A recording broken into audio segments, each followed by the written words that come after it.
ভোটাধিকার হরণকারীরা পালালেও নির্বাচন বাধাগ্রস্ত করছে একটি দল, বললেন তারেক রহমান। আজ যাচ্ছেন ময়মনসিংহ।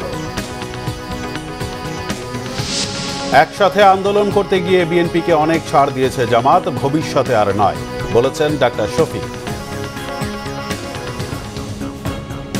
দেখছিলেন ক্রাউন সিমেন্ট সংবাদ শিরোনাম। এবার বিস্তারিত। বিএনপি চেয়ারম্যান তারেক রহমান বলেছেন, ভোট হরণকারীরা পালিয়ে গেলেও নির্বাচন বাধাগ্রস্ত করছে একটি গোষ্ঠী। হাতিয়ায় নির্বাচনী জনসভায় ঢাকা থেকে ভার্চুয়ালি যুক্ত হয়ে তিনি বলেন, জনগণের ভোটের অধিকার জনগণকেই রক্ষা করতে হবে। আমাদের দেশের মানুষের ভোটের অধিকার কেড়ে নেওয়া হয়েছিল, কথা বলার স্বাধীনতা কেড়ে নেওয়া হয়েছে। যারা এই কাজটি করেছিল তারা দেশ থেকে চলে গিয়েছে। কিন্তু প্রিয় ভাই বোনেরা, এখন অন্য একটি গোষ্ঠী তারা আবার কিছু কিছু ষড়যন্ত্র করছে যেন নির্বাচন বাধাগ্রস্ত হয়। এই ব্যাপারে আপনাদের সকলকে সচেতন থাকতে হবে। 12 তারিখে ইনশাল্লাহ 12 তারিখে এখানে যারা মুসলমান ভাই আছেন, আপনারা তাহাজ্জুদ পড়ে স্ব নির্বাচনী এলাকায় স্ব ভোট কেন্দ্রে গিয়ে ভোরে ফজরের জামাত ওখানে ভোট কেন্দ্রের সামনে আদায় করবেন। এবং যারা মুসলমান অন্য ধর্মের ভাই বোনেরা আছেন তাদেরকে সাথে নিয়ে যাবেন, যাতে করে সকাল সকাল সবাই ভোট কেন্দ্রের সামনে লাইন দিয়ে দাঁড়াতে পারে, যাতে ভোট দিতে পারেন, আপনারা সঠিকভাবে ভোট দিতে পারেন। এবং শুধু ভোট দিলেই চলবে না, ভোট দিয়ে চলে আসলে চলবে না, ভোট দিয়ে ওখানে থাকতে হবে, যাতে করে আপনার যে ভোটটা আপনি দিলেন এই ভোটের হিসাব কড়াই গণ্ডায় বুঝে আনতে হবে। দীর্ঘ 22 বছর পর আজ ময়মনসিংহ যাচ্ছেন বিএনপি চেয়ারম্যান তারেক রহমান। এ নিয়ে উৎসাহ উদ্দীপনায় ভাসছে নেতাকর্মীরা। ব্যাপক প্রস্তুতি ময়মনসিংহ উত্তর দক্ষিণ জেলা ও মহানগর বিএনপির। সার্কিট হাউস মাঠের জনসভাস্থল পরিদর্শন করেছেন কেন্দ্রীয় ও স্থানীয় নেতারা। ময়মনসিংহ থেকে অমিত রায়ের তথ্য ছবিতে বিস্তারিত। মঙ্গলবার বিকালে ময়মনসিংহ সার্কিট হাউস মাঠে নির্বাচনী জনসভায় বক্তব্য রাখবেন বিএনপি চেয়ারম্যান তারেক রহমান। নগরী ছেয়ে গেছে ব্যানার আর ফেস্টুনে। জনসভাস্থল ঘুরে সন্তুষ্ট কেন্দ্রীয় ও স্থানীয় নেতারা। স্থানীয় নেতাকর্মীদের মাঝে ব্যাপক উদ্দীপনা।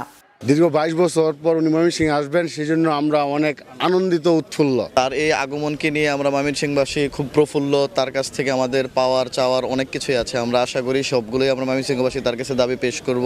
লক্ষ কোটি জনতা আজকে বরণ করার জন্য উদ্গ্রীব হয়ে আছে। ময়মনসিংহ বিভাগের সাধারণ মানুষ থেকে শুরু করে ভোটার। আমাদের 24টা আসনের প্রার্থীরা এখানে থাকবে এবং তাদেরকে আমাদের চেয়ারম্যান মহোদয় পরিচয় করিয়ে দিবেন।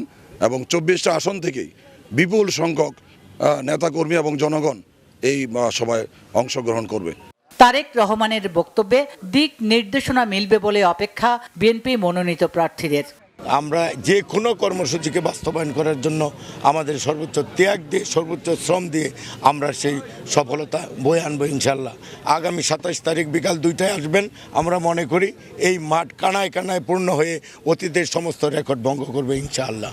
ময়মনসিংহ বিভাগের 4টি সাংগঠনিক জেলার নেতারাও কর্মব্যস্ত। আমরা এই দিনের জন্যই আমরা আন্দোলন করেছি, সংগ্রাম করেছি। সেই নেতা তারেক রহমান সাহেব আজকে বাংলাদেশে উনি সশরীরে এই ময়মনসিংহে আমাদের মাঝে আসবেন, এটা আমাদের জন্য অত্যন্ত আনন্দের এবং গর্বের। আমরা ইতিমধ্যে বিভাগীয় সাংগঠনিক টিম আমাদের সকল জেলাকে নিয়ে, অঙ্গ সংগঠনকে নিয়ে আমরা ইতিমধ্যেই আমাদের প্রস্তুতি মিটিং সহ আমাদের সকল কার্যক্রম শুরু করেছি। তারেক রহমানের বক্তব্য শোনার অপেক্ষায় দলীয় নেতাকর্মীর বাইরে সাধারণ মানুষও। Bangla vision news desk. Sheikh Hasina সবাইকে বিপদে ফেলে দিল্লিতে গিয়ে বসে আছেন, এমন মন্তব্য করেছেন বিএনপি মহাসচিব মির্জা ফখরুল ইসলাম আলমগীর। তিনি বলেন, আগে ধানের শীষ আর নৌকার মধ্যে প্রতিদ্বন্দ্বিতা হতো, কিন্তু এখন নৌকার কাণ্ডারি শেখ হাসিনা দেশের জনগণকে ফেলে ভারতে পালিয়েছেন। ঠাকুরগাঁও সদরের বেগুনবাড়ি ইউনিয়নে নির্বাচনী প্রচারণায় তিনি এসব কথা বলেন।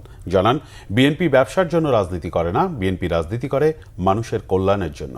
এদেশে বিএনপি এখন সবচেয়ে বড় রাজনৈতিক দল বলেও উল্লেখ করেন মির্জা ফখরুল।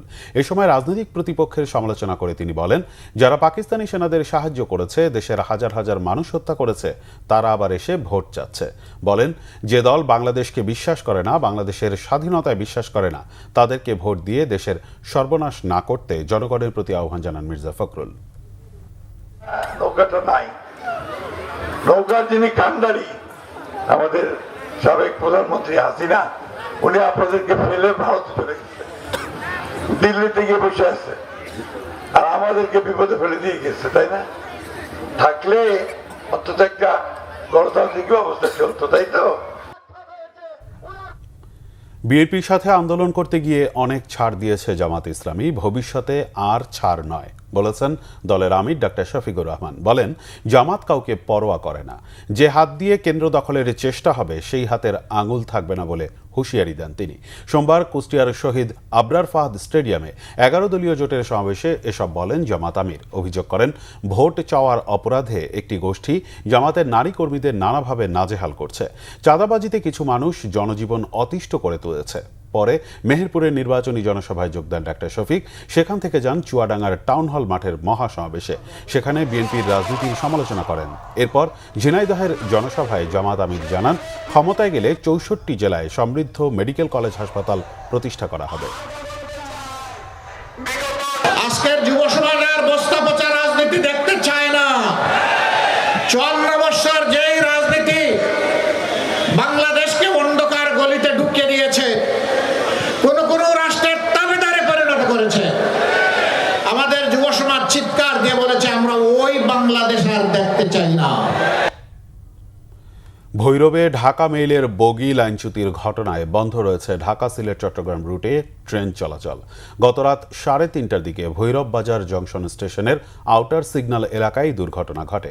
রেল কর্তৃপক্ষ জানায়, চট্টগ্রামমুখী ঢাকা মেইল ট্রেনটি ভৈরব স্টেশনের 1 নম্বর লাইন থেকে 2 নম্বর লাইনে ক্রসিং করার সময় আউটার এলাকায় একটি বগির 2টি চাকা লাইনচ্যুত হয়ে যায়। এতে রেল লাইনটি সম্পূর্ণ ব্লক হয়ে পড়লে ওই রুট দিয়ে সব ধরনের ট্রেন চলাচল বন্ধ হয়ে যায়। আটকা পড়ে হাজারো যাত্রীর পাশাপাশি কয়েকটি ট্রেন। আখাউড়া স্টেশন থেকে সকাল 7টায় একটি উদ্ধারকারী ট্রেন ঘটনাস্থলে পৌঁছেছে। রেলওয়ে প্রকৌশলী ও কর্মীরা লাইনচ্যুত বগিটি উদ্ধার করে পরিস্থিতি স্বাভাবিক করার চেষ্টা চালাচ্ছেন। এই ছিল এখনকার মতো। পরের সংবাদ সকাল 11টায়। এতক্ষণ সাথে থাকায় ধন্যবাদ।